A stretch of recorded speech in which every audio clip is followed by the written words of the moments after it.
How can we check to ensure we have enough free float? You can use the dollar bill test by sliding a bill under the barrel, making sure it will slide to the first recoil lug. Or take the heel of your hand and tap the forend. There should be no contact between the forend and the barrel. How much space do we want?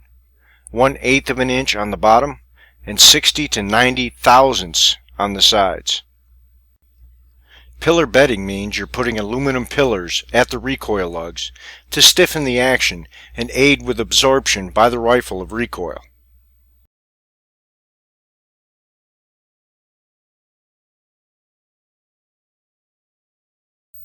With most custom rifles, you can sit down with your gunsmith and tell him what you want as far as free float, bedding, and materials.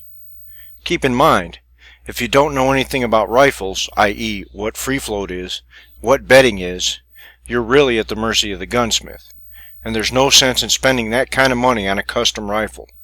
I've seen it 100 times. Someone walks in, I want a custom rifle. Okay, what are you looking for? A custom rifle. Yeah, well, what are you looking for? What kind of wood? Or do you want synthetic? What kind of barrel? What kind of action? Know rifles, and know what you want before you make the trip to the shop. Adding a comb elevator will put your eye more in line with the scope, especially if you pick a scope with a large optical bell. If you're building a custom rifle, you can have them install an adjustable comb elevator.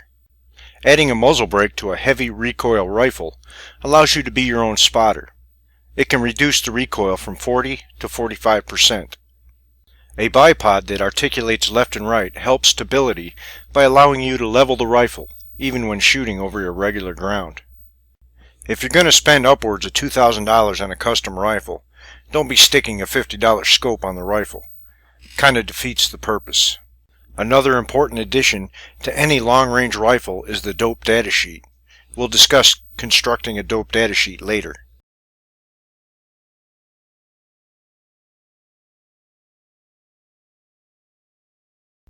If you get a bipod, make sure it articulates left and right to compensate for uneven ground.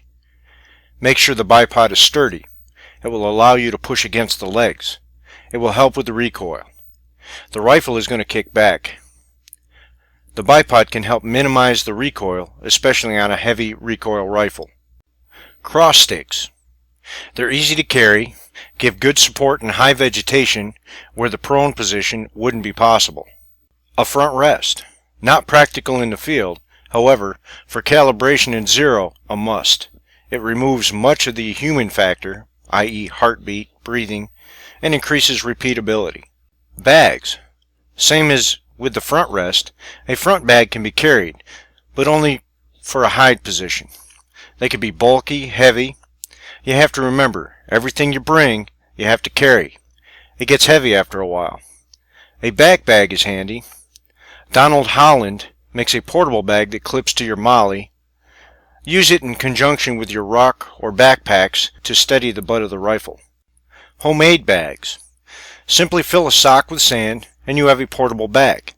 Just like the commercial one that clips to your MOLLE, you can throw this one in your cargo pocket. It doesn't weigh much and it's cheap. A sling. You can use the sling as a hasty support by adding tension. Moving the hand back and forth raises and lowers the point of aim.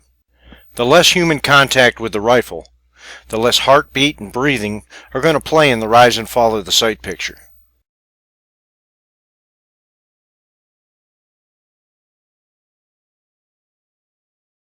Why bolt action rifles? Once the bolt cycles, the only moving part is the trigger lever, sear, and firing pin. This means less movement of the rifle prior to recoil, making a better chance of the first round hit, and better repeatability.